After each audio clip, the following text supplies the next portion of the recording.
So Kenneth Petty has finally responded to Jennifer Hough's lawsuit. You guys know that previously we spoke on the fact that Jennifer Hough and her attorney Tyrone Blackburn had requested that the court enter a default judgment of $20 million.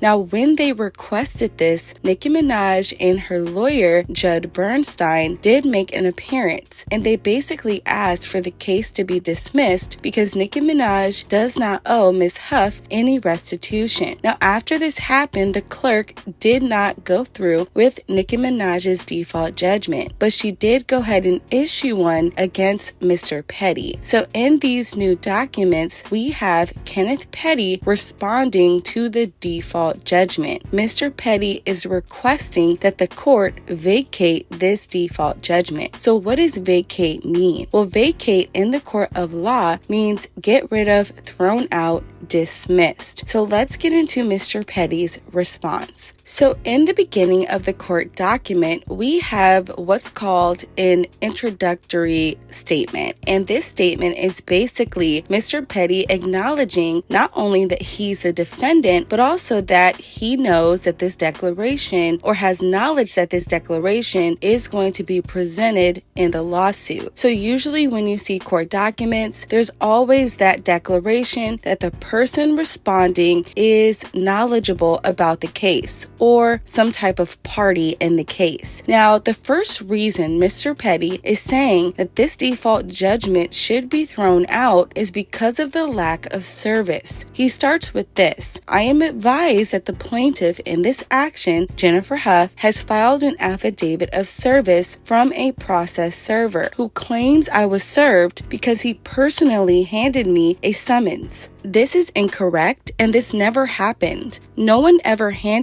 tried to hand me the summons, complaint, amended complaint, or any other document in this litigation. I did not receive the summons or the complaints in the mail. I am further advised that the affidavit of service describes an individual who is 200 pounds and 5'10". I do not, however, weigh 200 pounds, and I am not 5'10". I actually weigh approximately 175, and I am only 5'9". Attached is Exhibit 1 showing on October 27th a picture of my height and weight. So as you guys see on the screen, Kenneth Petty is saying that he is actually 5'9" and 175, which means that he was not the person that this process server gave paperwork to. Kenneth Petty goes on to say that furthermore, there is no person who resides at my house who was present there on September 15th who fits the description contained in the affidavit of service. So from this first point, we see that Kenneth Petty is basically saying, I have a right to be served. We cannot go into a default judgment unless the defendant was properly served. I am not properly served because the person who is saying they served me described an individual who is not me and who does not reside at this residence. Now, Kenneth Petty goes on to say this: the next reason this default judgment should be thrown out is because I was trying to obtain a lawyer. Now, my failure to respond to the amended complaint by the date which the plaintiff claims was my last day was due to difficulties obtaining a lawyer. After learning about the amended complaint, I diligently sought to obtain counsel and spoke with a number of lawyers about representing me. Because I am married to a wealthy celebrity, many lawyers tried to charge me outrageous fees, some of them over $100,000 for just a retainer. During this time, my wife, Nicki Minaj, did obtain a lawyer, Judd Bernstein, who was helping me also find a lawyer.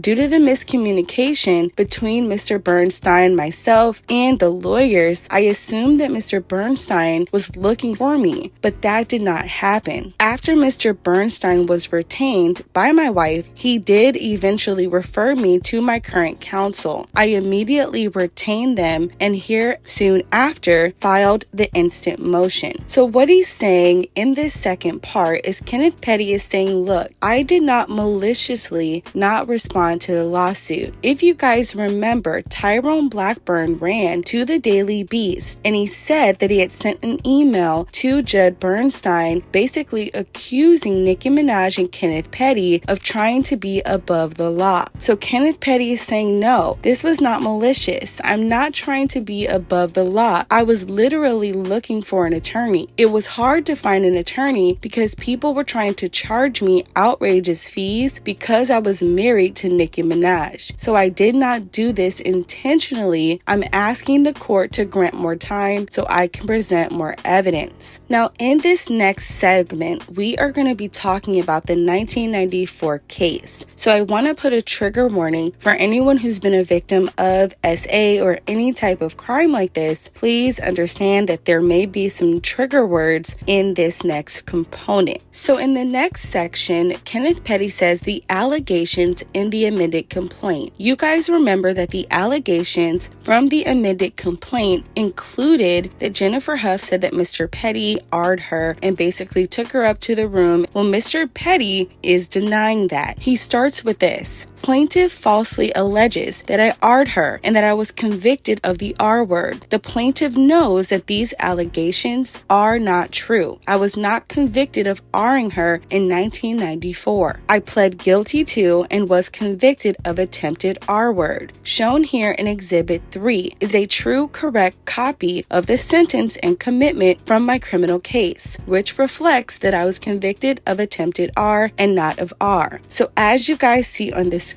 I do have the entire exhibit up for you guys to look at. It shows that Mr. Petty is 16 years old, and it also says that he was adjudicated, meaning convicted of attempted R word. It does not have any kidnapping. It does not have any R word. It was attempted. So he in this section is trying to basically deny these allegations and also say that the plaintiff is trying to represent him as an R word when he was not convicted of that crime. He goes on to say this: I have never R'd her, and I deny her accusations of R word contained in her amended complaint. I also deny all of her allegations that I committed any improper conduct, SA or SA assault. The S encounter between Jennifer and I, which occurred 27 years ago, was consensual, and Jennifer was a willing participant. I did not force her into a house. I did not force her to have S with me. I did not S or physically assault her in any way, nor did I ever threaten her. I pled guilty to attempted R word despite my innocence because I was a scared 16-year-old kid and was told that my sentence would be 20 years to life if I did not plead guilty to attempted R word. The plaintiff also alleges I caused various people to harass or threaten or intimidate her. I deny that I did any of this. The overwhelming majority of the allegations contained in the amended complaint are too vague and conclusory for me to specifically deny each of them. Accordingly, I will only address certain of the more specific allegations.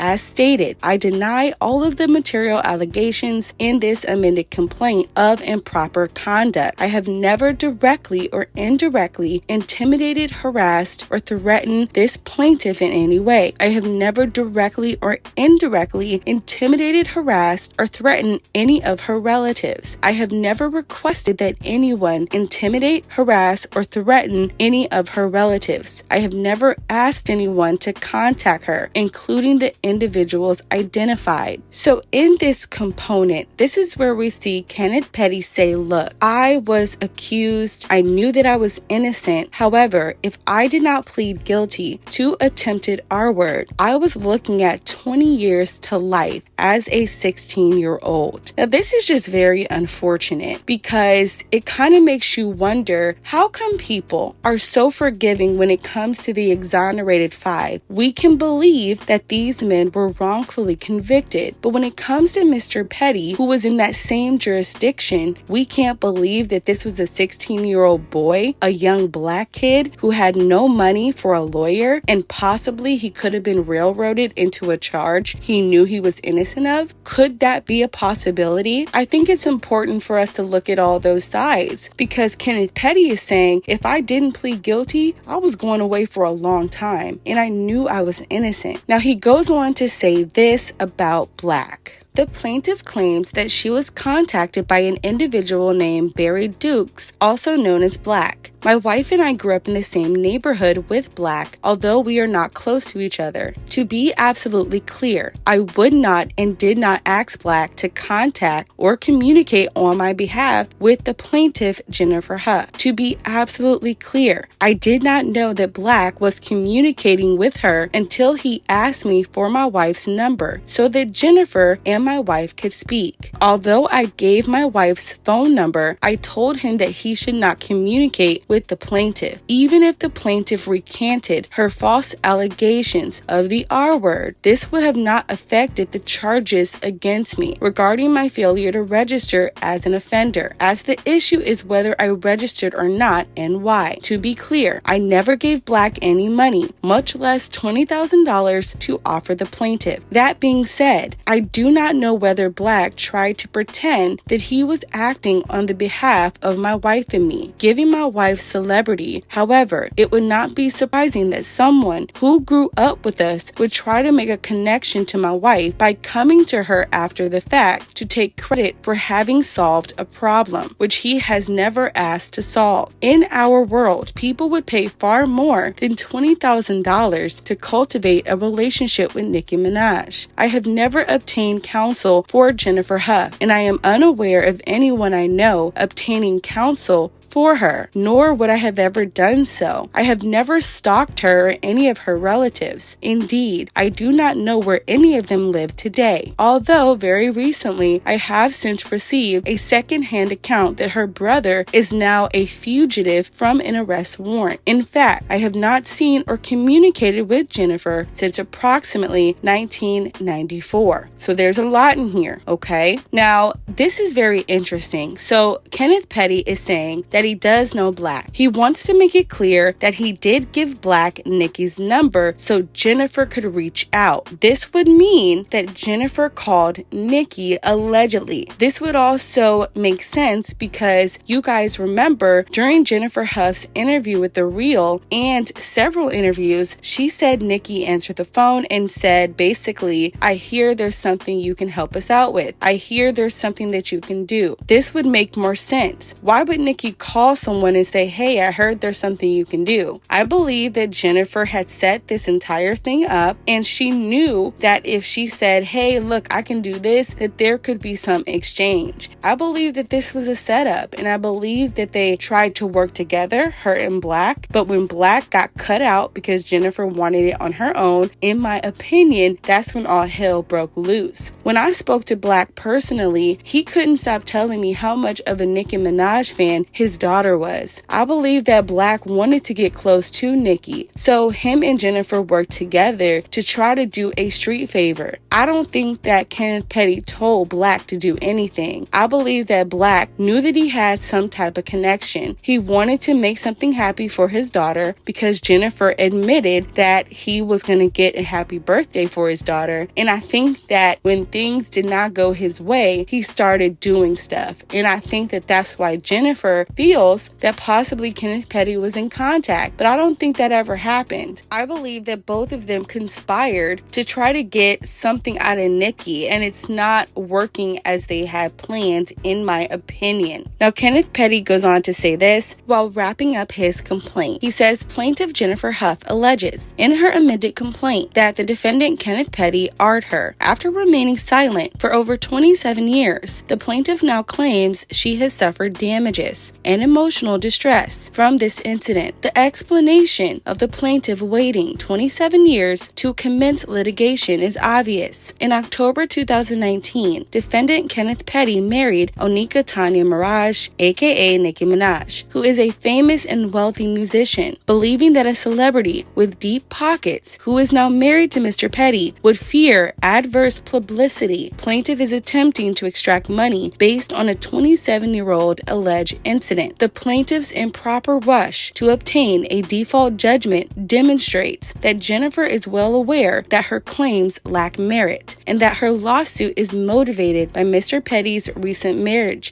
to a celebrity with deep pockets. Indeed, on October 11th, 2021, just 5 days after the date by which Mr. Petty and co-defendant Miss Nicki Minaj would have been required to respond if they had been properly served, the plaintiff's counsel filed a request for a certificate of default from the court. Although Miss Minaj's counsel requested that the plaintiff counsel withdraw the request for a certificate of default and agree to a reasonable extension of time to respond to this amended complaint, as such extensions of time are normally granted, the plaintiff's lawyer refused. As a result, the plaintiff's refusal to abide by the common courtesy normally extended in litigation, the instant motion, and the defendant's simultaneous motion shows the plaintiff's true intent. So as you guys see, this is just a lot of information, but I'm happy that I was able to break this down for you guys. To wrap this up, Kenneth Petty is basically saying this: I believe the default judgment should be vacated. It should be thrown out. I was not properly served. I was not convicted of R-ing her. I was convicted of attempted R-word. The only reason this plaintiff is coming after me is because I'm married to Nicki Minaj. Also, I did not ask her to do any type of recant. It would have done nothing for my case. Although I do know black, Jennifer is the one allegedly who reached out to my wife. Do we know if that phone call happened? No, but that's the kind of theme that they're going with. Also, Kenneth Petty is saying, look, I did not intimidate or harass her. I did not tell anybody to go do that. This is a frivolous lawsuit and it should be thrown out. One of the questions that I do have though is if Nicki Minaj gave Kenneth Petty permission to give her number to Black. Nicki Minaj is an A-list star, so I would hope that Kenneth Petty did go to Nicki to say, hey, is it okay if I give your number out? Because if he didn't, it would make it look like he went behind her back to give out her number. But that is actually not made clear in this document. So I don't know if he asked her and she said okay. I would assume that Kenneth Petty did ask her, but who knows? That is something that remains very vague in all of these documents. So all we can do now is wait for the judge to review, and once I do have an update, I'll bring it to you guys. Don't forget to subscribe to the channel, give this video a big thumbs up, and we'll talk down below. Bye guys.